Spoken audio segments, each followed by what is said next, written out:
this point in time, the focus really is on taking the foundation's work to rural parts of the country where, I mean, there is virtually a broken healthcare system. So forget talking about mental health being addressed in any meaningful or substantial way. What has that experience been like, and what do you intend to really do?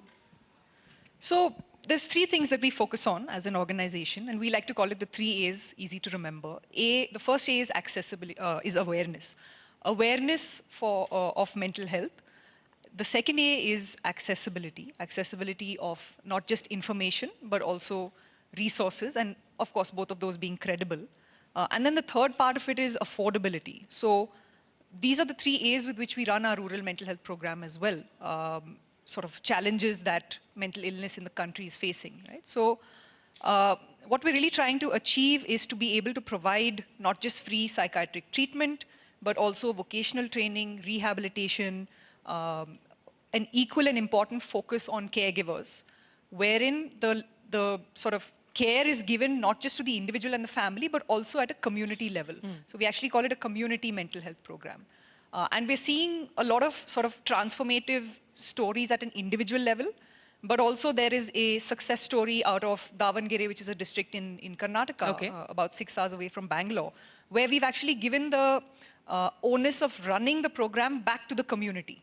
So it's actually a self-sustainable model as well. So over a period of time, it takes time, 5 to 7 years, Davangere as a district is running its own mental health program with the help of the local health workers, your ASHA workers and Anganwadi workers, as well as the local administration, all under the district mental health program.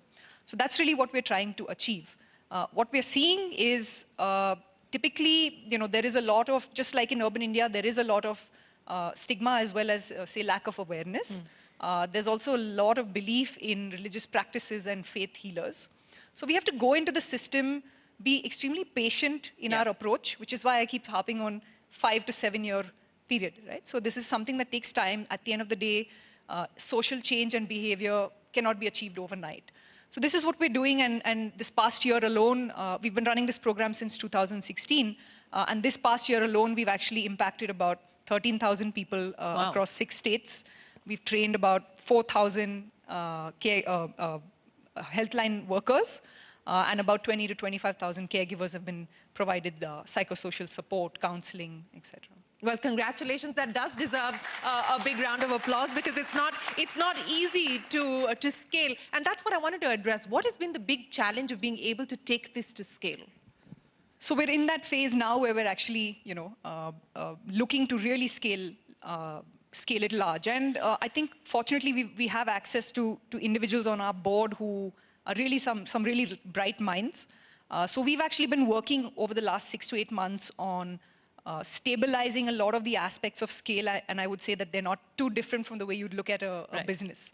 So looking at aspects of standardization, or unit economics, and ensuring that a lot of that is getting better. And thirdly, of course, working with good grassroots level partners who can help you scale. Then there's also the aspect of integrating technology wherever possible, because obviously your reach gets better. So there's various aspects of scale. And once all of this is done, there's no doubt that partnering with either state or central governments really helps scale at a larger level. Yeah. Madam Commissioner, back to you. I want to, through the course of your journey, you've had many instances where you've actually gone up against the system at large, or against your seniors in specific or in particular. And I think this is a dilemma that many people in the room are faced with as well, or face at many points in their life. You talk about a particular incident where you went against a senior officer where there were questions being raised about corruption and so on and so forth. And you said that you will not acknowledge the fact that there was no wrongdoing because you believe that there was wrongdoing. What gave you the strength, and what is the message that you would like to leave here to people who face these dilemmas of what is the right thing to do and when to stand up for them? So each person has to decide what's right for him or her. But these 2 instances, in one case, when I was a young SP, my IG asked for money in front of me. And not only did I object, I wrote an urgent letter to my Director General of Police, who instituted an inquiry, but till the IG was shifted, every day he would issue me one memo. And mind you, we also have to take our team along. The memo I would reply every day, but when that inquiry officer came, this sub-inspector from whom he had asked for money, you know what he told the inquiry officer? He said, sir, आप IPS हैं, madam IPS है, IG साहब ने पैसा मांगा, वो IPS हैं, आप मेरा बलि का बकरा बनाएंगे क्या? So what our juniors feel, you know what they have to go through. And in second case, the minister asked for 3 acres of land, I have covered it in my book, which actually belonged to police, and I felt a wrong kind of process of auctioning had been undertaken, and that piece of land was being given to a private builder. And now you know this Porsche case, how powerful the builders and the developers are. When I refused, the price I had to pay was that instead of being made chief of state CID crime headquartered in Pune, it was denied to me, and I had to accept the post of chief of prisons, which was fine with me. I knew I had to pay a price, so I think it totally depends on us. I was ready to pay the price, but I could save that 3 acres of land which belongs to police. You may have paid the price by not getting a position that you deserve to get, but you sleep well at night, and your conscience is clear. You know, we were talking about the need for judicial reforms, but let's also talk about the need for reforms within the police force as well. 36 years on, you've spent your life in uniform, almost 4 decades in the Indian Police Service. What do you believe is the pressing need of the hour? Where do you believe urgent intervention is required? So as of today, all the postings, Commissioner of Police, Director General of Police, SP of a district, Superintendent of Police of a district, or the SHO of your police station, the officer in charge of the police station, they are all being appointed by politicians mainly. And it's not a merit which is the criteria, but mera aadmi, tera aadmi, that is the criteria. So I feel Supreme Court has said that all these appointments should be by a board, and the board should also have leaders from opposition and some civil society workers. I feel appointment of police officers or administrative services or all services should be on the basis of merit, and it should be taken away from the politicians. We have to find some way, and more women in police. Today we have only 12% women in police. And now you, in Bengaluru and in Karnataka, you would be handling this explosive case of sexual exploitation. Yeah. If you don't have women, you will not have women victims and complainants coming forward and sharing the trauma. So it's not only offenses against women which need more women officers, but general crime situation, if you have to handle, investigate properly, we need more women. How do we get that number to go from 12% to 50%? What will it take to get more women into the police force? So one, that way India has been very progressive. Most states have reservation. But then we have to encourage women to come forward and take advantage of the reservation. Families are sometimes pulling them back. At least from the law enforcement point of view, families feel that because we don't have 8 hours duty, every constable in the country, irrespective of the state, every police officer works for 14 hours a day.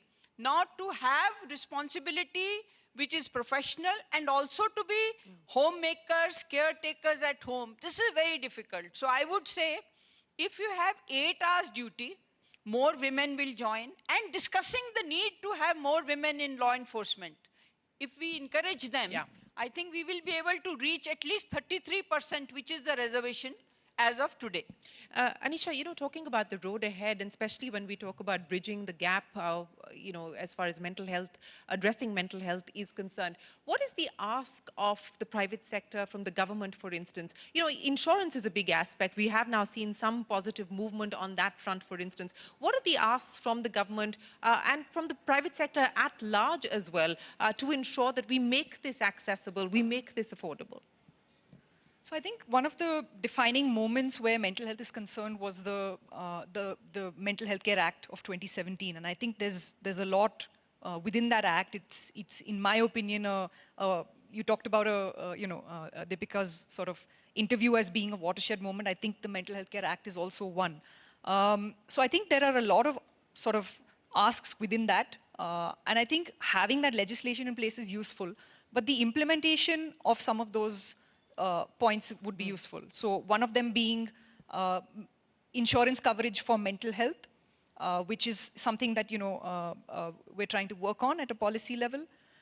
Then the other sort of salient feature was that suicide was decriminalized back in 2017. So I think there are definitely a lot of aspects that can be worked upon from a policy level. But I would say number one that would impact not just our generation but future generations as well is to ensure that insurance coverage is actually translates to being provided on the ground. So today, as a philanthropist, as an entrepreneur, what has been your biggest learning? What has been your biggest realization for you personally From the work that you're doing?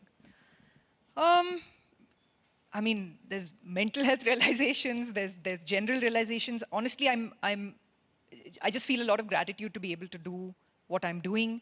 To be able to have found two things that I'm extremely passionate about, golf first and now this. And I think just being able to help people at their time or moment of extreme need. I'm not a mental health professional, but sort of being that person that they reach out to or that organization that they reach out to, in a sense, giving them the light that they see at the end of the tunnel is something that I know me and my team really look forward to, and hopefully we'll be able to impact a lot more lives as well. If there was women's IPL when you were actually playing cricket, could we have seen you heading in that direction? Maybe, I don't know. Maybe if there was IPL, I would have continued. I actually represented Karnataka at the under-16 level. I was the youngest on the team at the time. Well, you can live many lives in one, and I think Anisha is a classic example of that. Madam Commissioner, before I let you go, your message to the women in this room, to the young women who are watching, to parents who are watching and listening to you, what is it that you would like to say to them? Okay, can I quote Maya Angelou? Yes, of course you can. Oh, I've ended my book with her quote, "My mission in life is not merely to survive.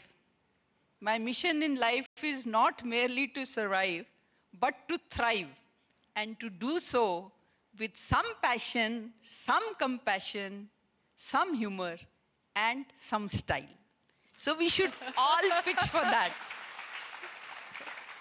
What a wonderful start to the Bengaluru edition of Future Female Forward. Madam Commissioner Anisha Padukone, thank you very much for kickstarting the conversations. We wish both of you the very best of luck and appreciate you taking time out to be with us here today. Ladies and gentlemen, a big round of applause. Thank you.